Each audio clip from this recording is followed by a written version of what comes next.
Marc Marquez mampu menguasai balapan hari Minggu di Mugello. Pembalap Gresini ini menghabiskan sebagian besar balapan di posisi keempat hingga akhirnya menyalip Bastianini di tikungan terakhir dan naik ke podium. Namun pembalap Ducati itu memiliki sesuatu yang lain dan dia mengembalikannya hanya 1 lap kemudian. Terlepas dari semuanya, Marquez sangat puas dengan penampilannya di akhir pekan, seperti yang dikatakan oleh kolaborator kami, Manuel Pecino, dari Paddock Italia. Penilaiannya tentang balapan tersebut. Baiklah, cukup puas. Terutama karena sekali lagi kami bertarung dengan yang terdepan. Memang benar kami gagal naik podium yang merupakan tujuan kami, tapi hanya itu yang saya miliki. Saya keluar dan melihat diri saya berada di belakang Bastianini dan saya tidak bisa menyalip. Saya mencoba melakukan ribuan hal yang berbeda untuk melihat di mana saya bisa menyalipnya. Dan ketika saya berhasil menyalipnya, saya sudah menggunakan banyak ban belakang. Namun kami masih bisa mengejar Martin yang merupakan tujuan berikutnya. Dan ketika Bastianini menyalip saya dengan 2 lap tersisa, ya, Anda sudah melihat lap terakhirnya. Sepertinya ia menggunakan ban baru. Dia melaju dengan sangat cepat dan dia pantas mendapatkan posisi kedua. Marquez adalah satu-satunya pembalap yang memimpin dengan motor GP23. Saya tahu bahwa dengan motor yang saya miliki, saya bertarung melawan mereka. Jadi saya rasa seharusnya tidak terlalu berbeda karena level di lintasan cukup mirip.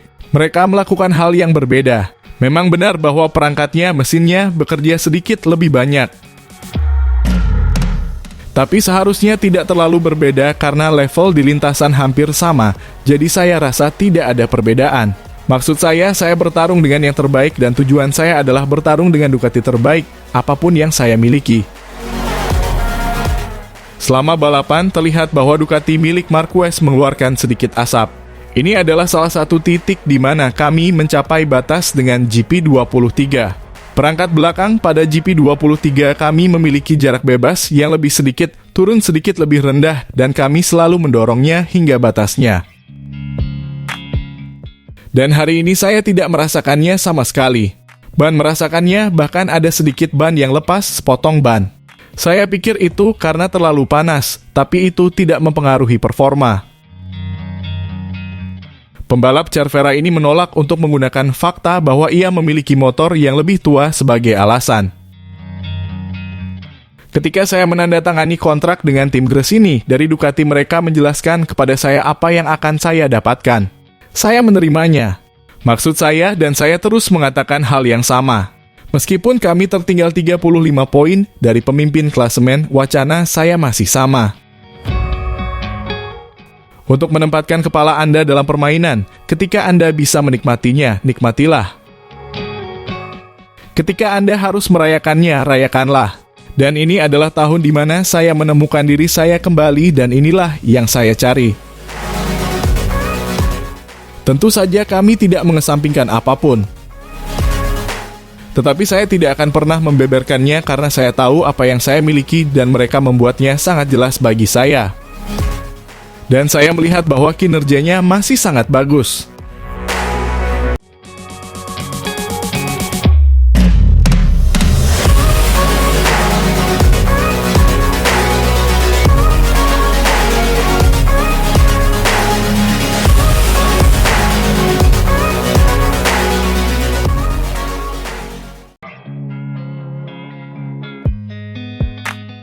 Francesco Bagnaia menjadi pemenang dalam MotoGP Italia 2024 yang berlangsung di sirkuit Mugello Minggu 2 Juni malam waktu Indonesia.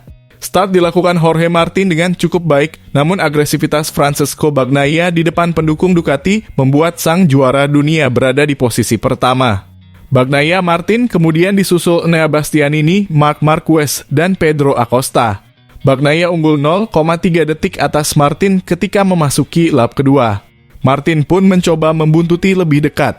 Bagnaia dan Martin mulai menjauhi pembalap lain ketika memasuki lap kedua. Sementara persaingan sengit terjadi antara Marquez dan Acosta yang berebut peringkat keempat. Lap demi lap berlalu, Bagnaia bisa menciptakan jarak lebih jauh lagi dari Martin. Justru Martin yang dibayang-bayangi Bastianini. Hingga 8 lap berlalu, posisi 3 besar masih belum berubah. Bagnaia unggul lebih dari 0,5 detik dari Martin. Sementara Bastianini berupaya menjauh dari kejaran Marquez. 10 lap terlewati, Bagnaia dan Martin masih berada di posisi dua besar dengan jarak keduanya antara 0,5 sampai 0,8 detik. Martin mulai bisa meninggalkan Bastianini yang mendapat tekanan dari Marquez. Acosta, Franco Morbidelli, Maverick Vinales, Alex Marquez, Fabio Di Giannantonio, dan Brad Binder menempati peringkat 10 besar. Ketika balapan menyisakan 11 lap lagi, Martin terlihat mendekati Bagnaia. Jarak sempat menjadi sekitar 0,4 detik, namun Bagnaia kembali melesat. Saat Bagnaia dan Martin terpisah jauh, Bastianini dan Marquez menyajikan jarak yang tipis. Keduanya berselisih 0,1 hingga 0,2 detik saja. Sementara duel tak kalah seru juga terjadi antara Morbidelli dan Vinales yang memperebutkan peringkat ke-6. Pada lap ke-17, Marquez bisa menyalip Bastianini dan masuk posisi 3 besar. Marquez langsung meninggalkan Bagnaia sekaligus mendekati Martin. Pada 3 lap terakhir, Bagnaia dan Martin hanya terpaut 0,3 detik. Balapan kembali menjadi sengit. Bagnaia merespons dan kembali menciptakan jarak 0,5 detik. Sementara Bastianini kembali mengambil alih posisi ketiga pada lap ke-21. Tak cuma menjadi penghuni posisi ketiga, Bastianini kemudian menyalip Martin. Bagnaia finish pertama, Bastianini di belakangnya, dan Martin di peringkat ketiga.